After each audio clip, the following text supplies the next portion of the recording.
Venumadhav 1969 September 28న Suryapet జిల్లా కోదాడలో జన్మించారు. ఆయన తండ్రి ప్రభాకర్, తల్లి సావిత్రి. నాన్న టెలిఫోన్ డిపార్ట్మెంట్లో లైన్ ఇన్స్పెక్టర్, అమ్మ ప్రైవేట్ మెడికల్ ప్రాక్టీషనర్. చదువంతా కోదాడలో సాగింది. 1వ తరగతి నుంచి డిగ్రీ దాకా మొత్తం తెలుగు మీడియంలోనే చదివారు. ఇంగ్లీష్ పెద్దగా రాదని ఆయనే చెప్పుకుంటుంటారు. 5వ తరగతి దాకా ఊళ్ళోనే ఉన్న ప్రాథమిక పాఠశాలలో చదివారు. తర్వాత 6వ తరగతి కోసం జిల్లా పరిషత్ పాఠశాలలో చేరారు. వేణుమాధవ్కు చిన్నప్పటి నుంచి డ్యాన్స్ అంటే ఇష్టం. ఏ చిన్న సందర్భం వచ్చినా డ్యాన్స్ చేసి అందరినీ అలరించేవారు. 4వ తరగతి నుంచి మిమిక్రీ చేయడం ప్రారంభించారు. చదువుకున్న రోజుల్లో ఉపాధ్యాయుని అనుకరించి అందరిని తెగ నవ్వించేవారు. అమితాబ్ బచ్చన్, ఎన్టీఆర్ పాటలకు డ్యాన్స్ చేయటమే, వారిని అనుకరించడం, మాట్లాడడం మొదలైనవన్నీ చేసేవారు. ఈయనకు వెంట్రిక్యులాక్విజం మీద బాగా ఆసక్తి ఉండేది. అదే ఆసక్తితో బాంబే, ప్రస్తుతం ముంబై నుంచి ప్రత్యేకంగా రూపొందించిన ఒక బొమ్మ కోదాడలో వెంట్రిక్యులాక్విజాన్ని మొదటిసారి ప్రజలకు పరిచయం చేయాలనే ఉద్దేశంతో ఆయన చదివే కళాశాల ప్రిన్సిపాల్ని కలిస్తే వార్షికోత్సవానికి వేణు ప్రదర్శన ఏర్పాటు చేశారు. ఆ కార్యక్రమానికి ఆ ప్రాంతపు అప్పటి శాసనసభ్యులు చంద్రరావు వచ్చి ఆ ప్రదర్శన తిలకించడం జరిగింది. ఆయన ఎంతో ముచ్చటపడి భువనగిరిలో ఆయన పార్టీ మీటింగ్లో కూడా అలాంటి ప్రదర్శన ఇవ్వమన్నారు. ఆ మీటింగ్కు వచ్చిన రాష్ట్ర మాజీ హోంశాఖ మంత్రి అయిన కీర్తిశేషులు ఎలివిరెడ్డి మాధవరెడ్డి గారు కూడా వేణుమాధవ్ను నల్గొండలో పార్టీ మీటింగ్లో ప్రదర్శన ఇవ్వమన్నారు. నల్గొండ ప్రదర్శన చంద్రబాబు నాయుడు చూసి మహానాడులో ప్రదర్శన ఇవ్వమన్నారు.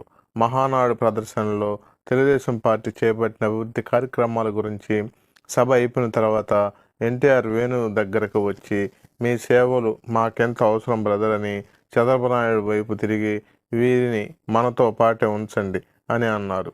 అలా తెలుగుదేశం వ్యవస్థాపకులు ఎన్టీఆర్ గారు పరిచయం అయ్యారు. ఆ పరిచయంతో వేణుకు హిమాయత్ నగర్లోని తెలుగుదేశం పార్టీ కార్యాలయంలో టెలిఫోన్ ఆపరేటర్గా ఉద్యోగం వచ్చారు. ఆర్థిక తోడ్పాటు లేకపోవడంతో వేణు హిమాయత్ నగర్లోని టీడీపీ ఆఫీసులోనే చేరారు. ఆయన తనకు అబ్బిన మిమిక్రీ విద్యను వదిలిపెట్టకుండా పలు ప్రదర్శనలు ఇచ్చారు. ఆఫీసుకు వచ్చే 10 కాల్స్లో 9 కాల్స్ వేణుకు వచ్చే వ్యక్తిగత కాల్స్గా ఉండేవి. దీంతో క్రమంగా అన్నగారి కార్యక్రమాలకు అందకుండా పోయేవారు. దాంతో వాళ్ళు ఎలా కాదని అసెంబ్లీలో టీడీఎల్పీ ఆఫీసులో లైబ్రరీ అసిస్టెంట్గా చేర్చారు. తర్వాత ఎన్టీఆర్ ఇంట్లో అసిస్టెంట్గా కూడా కొద్ది రోజులు పనిచేశారు.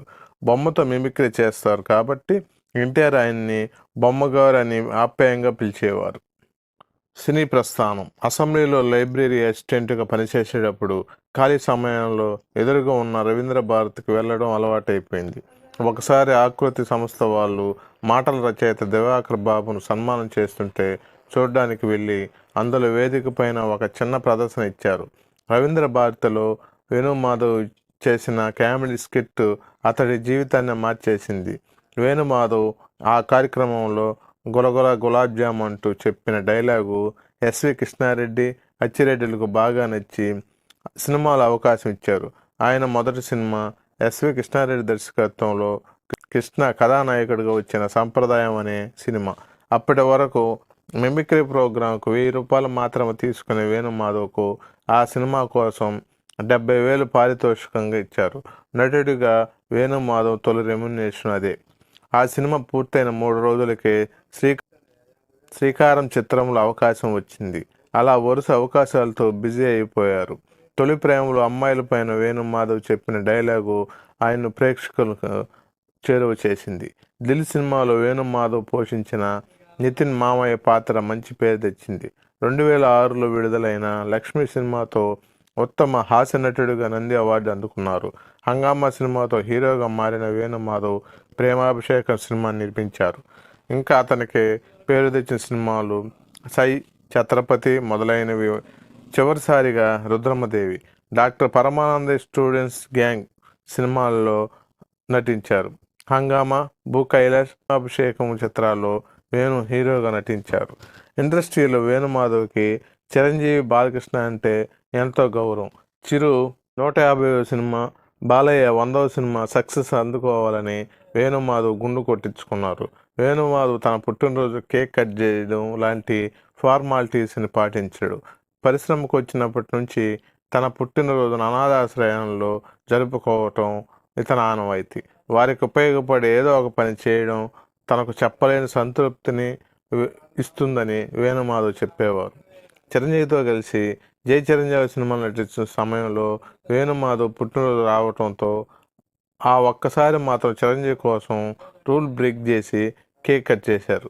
అచ్చిరెడ్డి, ఎస్వి కృష్ణారెడ్డిల చలువతో సినీ పరిశ్రమలోకి అడుగుపెట్టి ఉన్నత స్థాయికి చేరుకున్న వేణుమాధవ్ తన ఇళ్లకు వచ్చొచ్చిన కృష్ణ నిలయ అని పేరు పెట్టుకున్నారు. రాజకీయ రంగ ప్రవేశం. తన అభిమాన నటుడు ఎన్టీఆర్పై ఉన్న అభిమానంతో అనేకసార్లు తెలుగుదేశం పార్టీ తరఫున ఎన్నికల్లో ప్రచారం చేశారు. 2014లో కోదాడ నుంచి పోటీ చేయాలని భావించిన వేణుమాధవ్ ఈ విషయాన్ని టీడీపీ అధినాయకత్వం దృష్టికి తీసుకెళ్లారు. ఉమ్మడి నల్గొండ జిల్లాలో కోదాడ అసెంబ్లీ స్థానం నుండి గత ఎన్నికల్లో పోటీ చేసేందుకు ఆయన నామినేషన్ కూడా దాఖలు చేశారు. చివరి నిమిషంలో నామినేషన్ ఉపసంహరించుకున్నారు. అయితే తర్వాత అనారోగ్య కారణంగా సినిమాలకు దూరమై వేణుమాధవ్ క్రమంగా రాజకీయాలకు, టీడీపీకి దూరంగా ఉన్నారు. 20 ఏళ్ల పాటు కొన్ని వందల సినిమాల్లో నటించిన వేణుమాధవ్కు రాజకీయాల్లోకి వచ్చి ఎమ్మెల్యే కావాలని అనుకున్న తన బలమైన కోరిక తీరకుండానే కన్నుమూశారు.